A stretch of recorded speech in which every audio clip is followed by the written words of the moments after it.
What are you guys doing?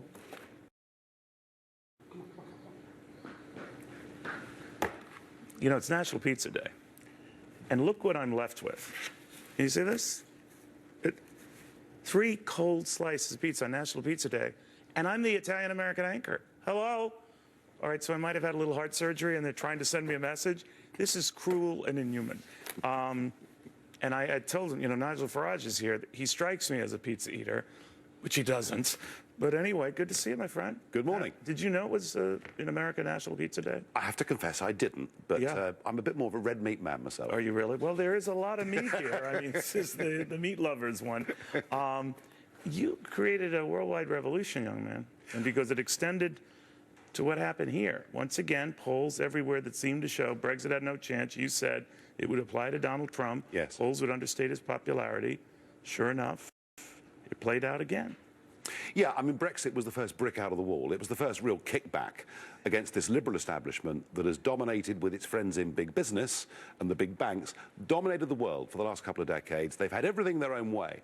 And my sense of it is that in Britain, America, or elsewhere, you know, families at dinner time have been saying, what's going on in this world? How are these people in charge? And what Brexit did was to give ordinary little people the chance to say what they thought, and they won. And it's now spread here to America with this dramatic victory of Trump. And I suspect, you know what bothers me, though, when we see this, Nigel? I mean, it's one thing to lose, and another to lose gracefully, or just to leave the scene. I mean, those who missed the Trump phenomenon, just like those who missed Brexit and what you were talking about, they demeaned you beforehand. They demean you, and even now, after the fact, Donald Trump. These are the same people who question every step he took. If he followed all their recommendations, he'd have never gotten off that escalator. And bottom line is, he ignored them, got the support of the American people in a convincing fashion, and yet they're not stopping the dismissive coverage. No, and they won't. But what we have to do is follow the example given to us over 30 years ago by Reagan and Thatcher. They both won sort of counter-revolution elections. Right. They, at no point, did the opposition and constant carping and criticism stop, and yet they just continued. And do you know what? They made the world a better place. And that's what we've now got the opportunity. Brexit, Britain getting its independence back. America. Well, how do they feel back in Britain? Do you know what? The media, elements of our political class keep talking about the need to run the referendum again, that we should water down the deal. So there's always that crowd that's worried, says the Oh, yes.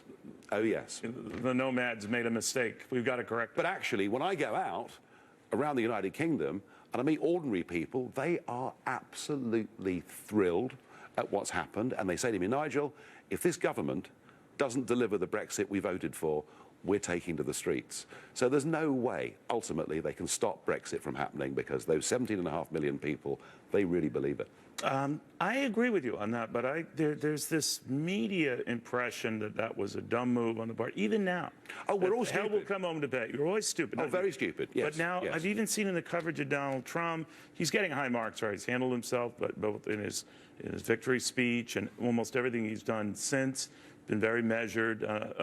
But I always think there should be a honeymoon period for whoever wins. But he's just not getting that. And many in the media, rather than apologizing or that they goof, which is the closest the New York Times came this morning, they're going on to say, well, the problems he's going to face and whether he's up to the test. The guy can't win for winning. Well, do you know what? Just look at Wall Street. You know, the stock market's taken the view that actually Trump has got some great ideas. And I think, to me, if he can make sure that in those first few months he cuts corporation tax, we start seeing hundreds of billions of dollars being repatriated back to the USA. But what do you think the markets are saying? When we recover, I'm sure you were watching Fox Business, which if you don't get, Nigel, in Britain, you should demand. No, we do. You do? Terrific. We do. So one of the things that we discovered is as the night wore on, it looked like it wasn't going to polls, that it looked like Donald Trump had a chance. Down, down, down, down we went. Yeah. And then all of a sudden, it was as if the market had this euphoric epiphany where it just said, wait a minute, this isn't the end of the world. Yeah, the reason the markets fell is simple, because everybody believed the narrative. Well, I didn't, but they believed the narrative that Hillary was going to win, and so their short-term trading positions were geared that way. Right. So what you saw was short-term And they were gamblers unwinding it afterwards. stopping out, taking their And we should losses. explain, markets abhor uncertainty. It's not a right or left thing. They just don't like uncertainty. And what was certain to them was the Hillary Clinton victory because they didn't get it. Absolutely. Unfortunately, like you. Absolutely. So now what? The markets are welcoming President Trump, Well, they thinking can he's going to see- move fast and Yeah, furious. and he's got some good ideas. You know, But he wants has to implement them quickly, or what do you think? Well, I think, to me, if he starts to get the economic measures in place, then he can work on the rest of his agenda. But sending that big signal that he's pushing for jobs and for growth, do that, and then he can do what he wants. You know, he's a very pragmatic businessman. And I always think, you know, the kind I saw on the stump didn't always jive with the businessman over the many, many years, because I think businessmen and women tend to be about getting stuff out of their inbox and getting stuff done. So that's the part that might tick some people off. Already, conservatives this morning were saying, wait a minute, is he backtracking on getting rid of Obamacare? No, it seemed from the 60 Minutes interview, he was clarifying, I want to keep features of it I like those with pre-existing conditions, et cetera.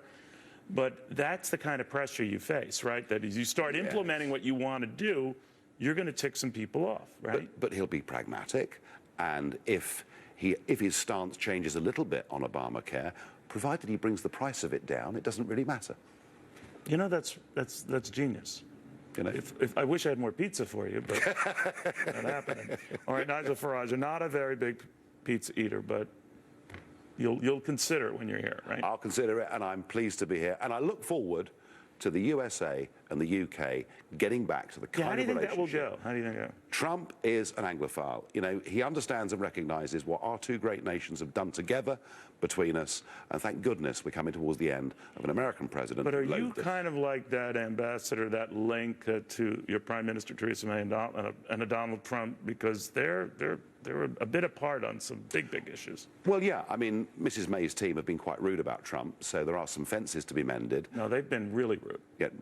No, I get that. If I were him, I wouldn't meet with her. No, you can't do that. Well, I think he's got to me, sir. Really? Yeah, I do. And I mean, come on. You know, one of the things we can do is we can have, between us, a sensible trade relationship, cut tariffs. We'll let bygones be bygones. We're massive investors in each other's countries. There's a bright future. All right, Nigel, bring a pizza, though, when you go. It's a universal language and universal food. All right, Nigel Farage, this is the guy who started a revolution, and now it is worldwide. A little more to this.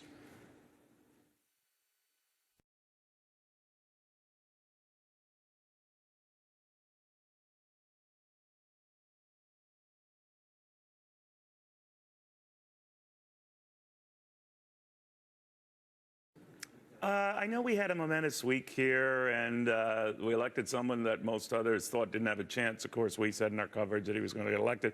That's fine, a momentous and all this. It's National Pizza Day, and no one has brought a pizza. Yeah, oh, no, Neil, here you go. Here you go, right here. Come on, pizza right here. What do we have? Here you go, we got a nice pizza.